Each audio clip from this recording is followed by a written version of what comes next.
Classic condensation reactions is called the Michael reaction. So this is a reaction where the enolate of one carbonyl compound reacts with the beta carbon of an alpha beta unsaturated carbonyl compound. As an example, if we use a beta ketoester such as this and add base, we'll remove one of these acidic hydrogens in the center of the two carbonyls. That forms an enolate. The enolate will add to the beta carbon of 3-butene-2-one. The double bond electrons will move towards the alpha carbon. That negative charge will then be removed when this compound is protonated by aqueous acid. Notice that the product will be a 1,5-dicarbonyl. So if we count the carbons, we can count the ketone in the product as carbon 1, the alpha carbon is carbon 2, then the beta carbon. And then we start counting now the alpha carbon of the dicarbonyl compound that we use to make the enolate. And you can count towards either carbonyl. So I counted this one as 5, but I could easily do the same with this one. Notice that the product contains both components. So this is the alpha beta unsaturated carbonyl. We just got rid of the double bond between carbon 2 and 3. And we form a new sigma bond between carbon 3 and 4. Carbon 4 is the alpha carbon of the dicarbonyl compound. Two terms that we often use with Michael reactions is Michael donor, which refers to the compound that forms the enolate. So usually we use a fairly acidic dicarbonyl compound or an alkyl nitro compound. Now, if we use LDA, we could preform an enolate from just about any carbonyl, so that's another option. The Michael acceptor would be the electrophile in the reaction. It is typically an alpha beta unsaturated carbonyl or an alpha beta unsaturated nitrile or an alpha beta unsaturated nitro compound. The mechanism for the Michael reaction, it starts off with a base removing a fairly acidic alpha hydrogen that would be found on a 1,3-dicarbonyl compound. That leads to an enolate. The enolate is nucleophilic, so it adds to the beta carbon of an alpha beta unsaturated carbonyl. That leads us to forming this enolate, which then gets protonated to give us the final product, which is typically a 1,5-dicarbonyl compound. There are many possible partners that we could use for a Michael reaction. In general, we want to use a Michael acceptor, that is an alpha beta unsaturated carbonyl or carbonyl-like functional group. Here's a few examples. So we have a alpha beta unsaturated aldehyde. And this next example is an alpha beta unsaturated ketone. We have, in the third example, an alpha beta unsaturated ester. The fourth example is an alpha beta unsaturated amide.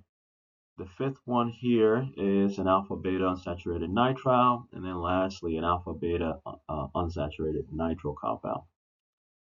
For the Michael donor, the one that forms an enolate, usually we want to have a 1,3-dicarbonyl. So there's a few examples shown here. We have a diketone, a keto ester, a diester, but we can use other compounds that are fairly acidic that can form an enolate or an enolate-like intermediate. So for example, we could have a ketone with a nitrile, one carbon, or actually 2 carbons away. And then we can use a nitro compound. So nitro compounds tend to be highly acidic. So you only need one single nitro functional group in order to make an enolate-like intermediate.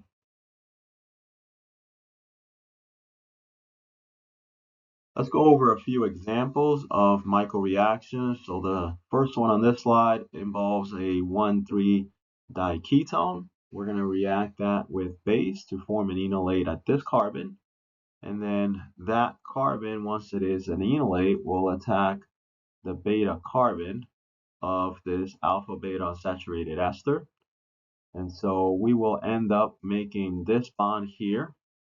And notice the product would be a 1,5-diester. So if we count from the carbonyl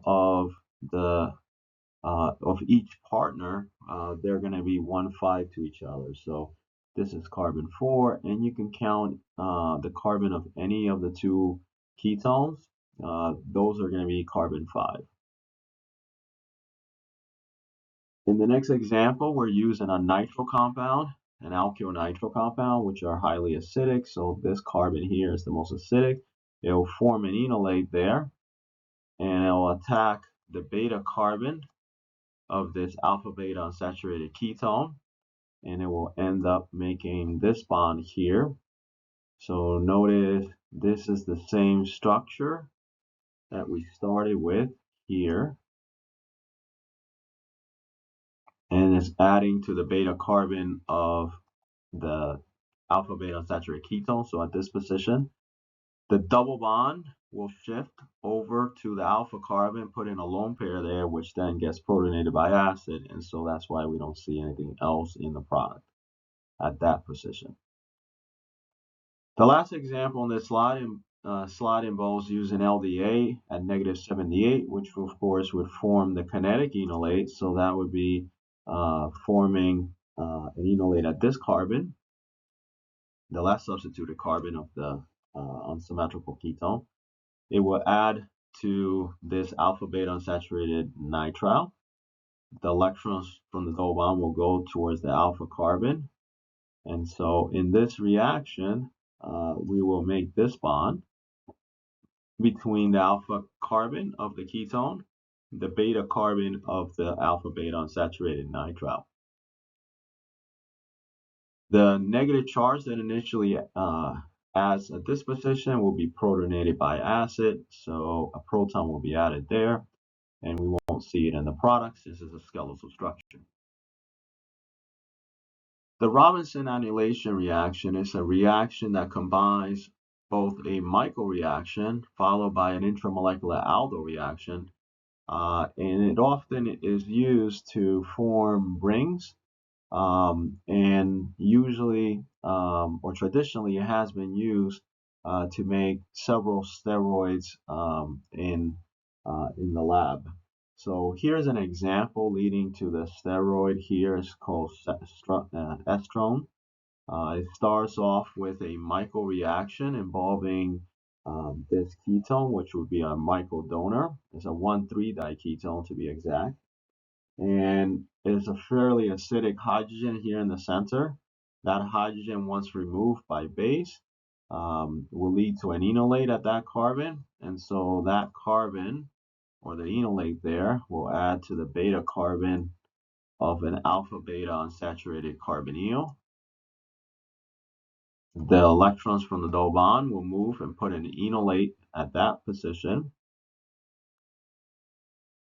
That gives us this intermediate after that enolate is protonated by water or some other acid. If we add base to this intermediate, we can, in effect, do an intramolecular aldo reaction. So that would involve forming an enolate at this carbon, which would then attack the carbonyl here. And after dehydration, we would form a double bond there, which you see here in the product. Now, the reason why that particular alpha carbon is the one that is removed is because it leads to closing the 6-member ring, as we see in the product.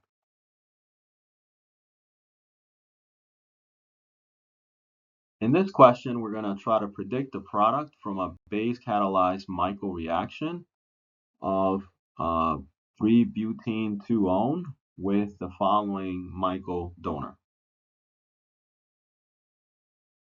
So this question asks us to predict the product of a Michael reaction between this diester, which will be our Michael donor, and the following Michael acceptor. By adding base to these two compounds, the most acidic hydrogen, which would be one of these, would be removed, and then an enolate from that carbon would attack the beta carbon of this alpha beta unsaturated ketone. The electrons in this double bond will move towards the alpha carbon, put in a negative charge there, which after adding acid will turn into, or will add another hydrogen on that carbon. So the final product is shown here on the right side of the slide. And the reaction is going to involve making this bond between the CH on the left of that line and the CH2 to the right of it. The CH2 is the beta carbon of the Michael acceptor. The alpha carbon is the CH2 after it. And then we have the carbonyl with the methyl group.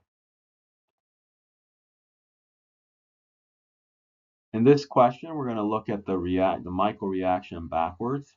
So we have here a typical product from a Michael reaction, and you can tell that by the fact that it is a 1,5 dicarbonyl compound. So if we compare this carbon, which is a ester, to the other two carbonyls in the molecule, we'll notice that they're 1,5 to each other. And again, I went towards this ketone, but I could also go in the direction of this other ester on the top, which is also the 5th carbon, away from the first ester where I started counting. So this is a product of a Michael reaction. You want to think about what two reactants, which Michael donor, which Michael acceptor we want to use to make it. So looking at this reaction backwards, we have the following product here on the right. And we're going to make the bond, which is highlighted here in the reaction. So we're going to take a 1,3-dicarbonyl compound, a beta ketoester to be exact. That's going to be one of the reactants. We're going to break this bond and thinking about the reaction going towards reactants. So the reactant shown here on the left is our Michael donor, the one that forms the enolate. And we're going to react it with this Michael acceptor. And so remember, the Michael acceptor is always an alpha beta unsaturated carbonyl of some sort. In this case, it would be an ester. So if we add a double bond between these two carbons, we'll have now a double bond between the alpha and the beta carbon of this ester. So here is our other reactant.